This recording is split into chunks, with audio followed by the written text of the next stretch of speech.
Dites-moi, monsieur Ingalls, qu'est-ce qui vous a amené dans cette région? Un nouveau départ pour ma famille.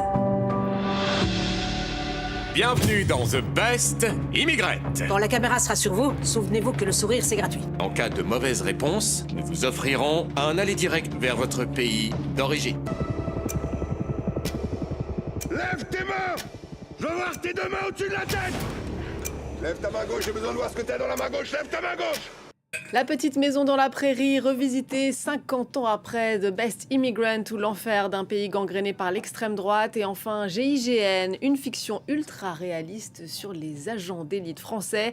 C'est le sommaire de ce nouveau numéro de À l'affiche consacré aux séries. Bienvenue à tous et bonjour Nina Masson. Bonjour Louise et bonjour à tous. On va donc commencer par cette nouvelle version de ce qu'on peut appeler un monument télévisuel. Tout à fait, 50 ans après son arrivée sur les écrans français, vous l'avez dit, La Petite Maison dans la Prairie est de retour. Un remake que personne n'avait vraiment à réclamer, mais Netflix l'a fait quand même.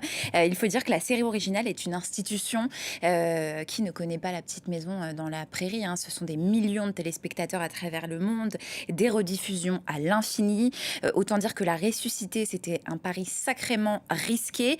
Alors la créatrice de la série, Rebecca Sonnenschein, c'est son nom, a donc décidé de repartir des livres, parce que à la base c'est un livre, La Petite Maison dans la série, plutôt que de copier directement le feuilleton des années 80. Donc nous sommes aux États-Unis en 1860, plongés dans les souvenirs d'enfance de la petite Laura Ingalls. Sa famille quitte le Wisconsin pour le Kansas, après la guerre de sécession, attirée par la promesse d'une vie nouvelle et par cette vieille tradition américaine qui consiste à qualifier de vierges des terres déjà habitées. Car dans les plaines du Kansas, personne n'attend particulièrement Charles, Caroline et leur fille, et surtout pas les Amérindiens Osage, dont le territoire est occupé par les colons. On regarde la bande-annonce. Dites-moi, monsieur Ingalls, qu'est-ce qui vous a amené dans cette région? Un nouveau départ pour ma famille. Notre nouvelle vie pour toujours. Bienvenue à Indépendance, monsieur Ingalls.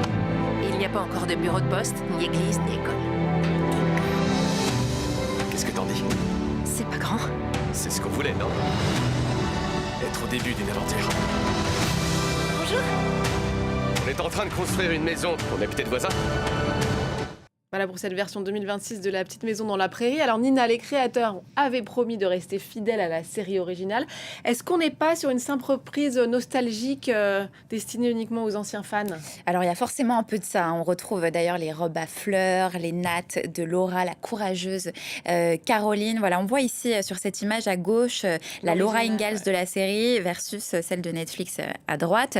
On a aussi l'adorable Charles Ingalls qui est toujours très très bien coiffé. Évidemment, même après avoir construit sa maison à l'aide de ses mains et de ses muscles. Mais la série veut aussi corriger les angles morts de l'ancienne version. Les personnages Osage occupent enfin une vraie place dans le récit. La production a même travaillé avec une consultante culturelle Osage pour revoir leur représentation. Donc, sur le principe, c'est évidemment indispensable. Mais le problème, c'est que la série semble tellement terrorisée à l'idée de montrer des personnages du mauvais côté de l'histoire qu'elle préfère parfois supprimer l'histoire elle-même, et j'exagère pas en disant ça. On a le personnage de George Tan qui est un médecin afro-américain. Il sauve les Ingalls du paludisme sans à aucun moment subir le racisme qui traverse l'Amérique des années 1870. Donc on repassera pour la vérité historique. Voilà, c'est vrai que c'est assez difficile à croire. Oui, et puis c'est surtout dommage, puisque la série n'utilise pas les ressorts dramatiques que lui offre cette histoire, c'est-à-dire la présence des communautés Osage, la question de l'appropriation de leurs terres. Tout cela aurait pu créer une réelle tension dramatique. On aurait pu interroger le mythe du gentil pionnier. Voilà, c'est ce qu'on attendrait quand même en 2026.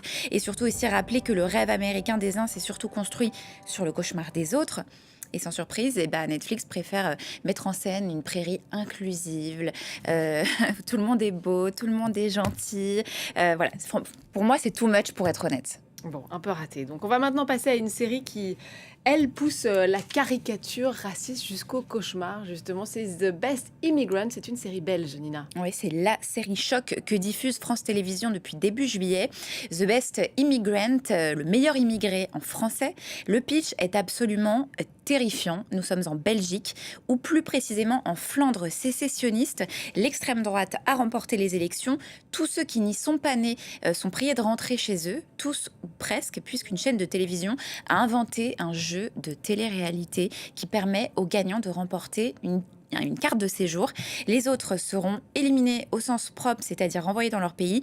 Voilà, c'est le droit d'asile version Koh-Lanta. On regarde à quoi ça ressemble. À partir de maintenant, les choses vont changer. Il parle de déportation. On sait bien qui il vise. Jamal Ouraibi, votre titre de séjour n'est plus valable. Une émission. Pendant 6 semaines, nous allons tenter de trouver le meilleur immigrant. Bienvenue dans The Best Immigrant. Quand la caméra sera sur vous, souvenez-vous que le sourire, c'est gratuit. En cas de mauvaise réponse, nous vous offrirons un aller direct vers votre pays d'origine.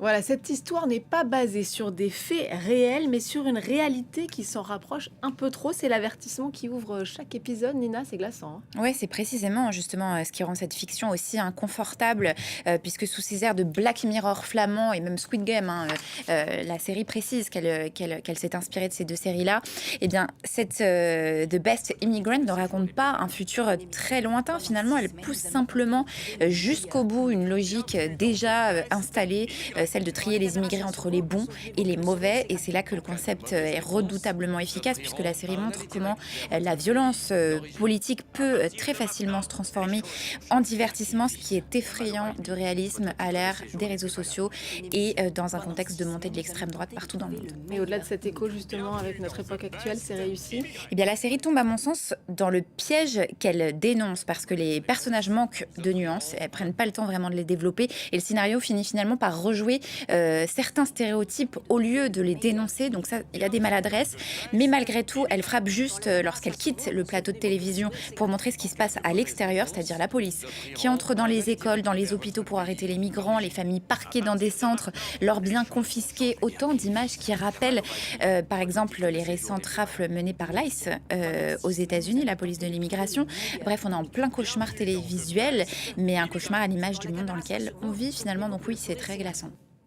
Allez, un peu de légèreté, justement, maintenant, avec une autre série belge, Putain de chat, une fiction animée, humoristique, avec la voix, justement, du comédien et humoriste Alex Vizorek. Oui, alors on ne vit pas avec, mais chez son chat.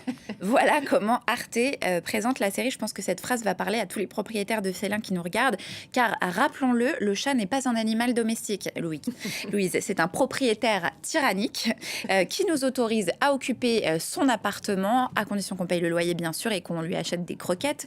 Et ben c'est tout le sujet de cette jolie mini-série adaptée des bandes dessinées de Lapus et Tartuffe, donc un Belge et un Français.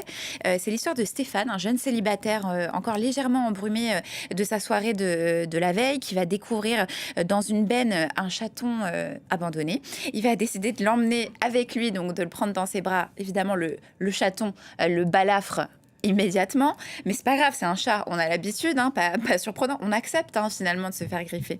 C'est une boule de poil qui est outrée aussi de devoir cohabiter avec un humain et qui va donc décider de lui rappeler qui commande. Regardez.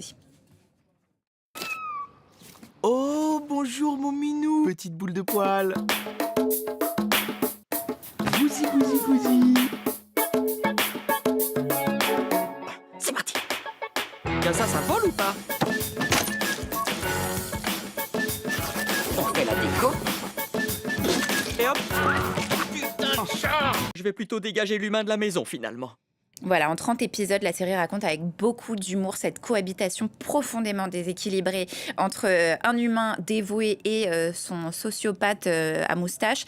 Finalement, c'est la seule relation toxique à laquelle on consent, celle avec un chat, et même qu'on finance, et avec le sourire. Donc c'est assez drôle. Ouais, on sait plus trop qui est le maître entre les deux. On va terminer avec une série d'action, Nina. GIGN, c'est avec Thomas Sisley. Ouais, GIGN pour groupe d'intervention de la gendarmerie nationale. 7 ans après Braqueur, le réalisateur Julien Leclerc est de retour pour une fiction à gros budget, donc portée effectivement par l'acteur Thomas Sisley. Il incarne un chef de section sur le point de pouvoir enfin quitter le terrain jusqu'à ce qu'un attentat touche le GIGN en plein cœur, ce qui va le pousser à reprendre la tête de son unité. Pour l'anecdote, Thomas Sisley s'est entouré de vrais membres du GIGN dans le cadre de sa préparation à cette série qui se veut extrêmement réaliste quant aux méthodes de ces forces d'élite françaises. Donc voilà, je ne l'ai pas encore vu, mais j'ai hâte de le découvrir. Ça sera à découvrir cet été sur Netflix.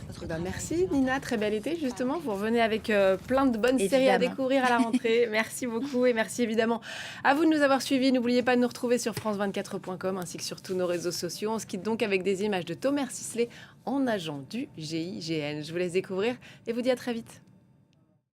Je vous rappelle notre devise, s'engager pour la vie. Intégrer le GI, c'est intégrer la crème de la crème. Mais c'est pas gratuit. Max, ton père est mort et on est tous obligés de vivre avec.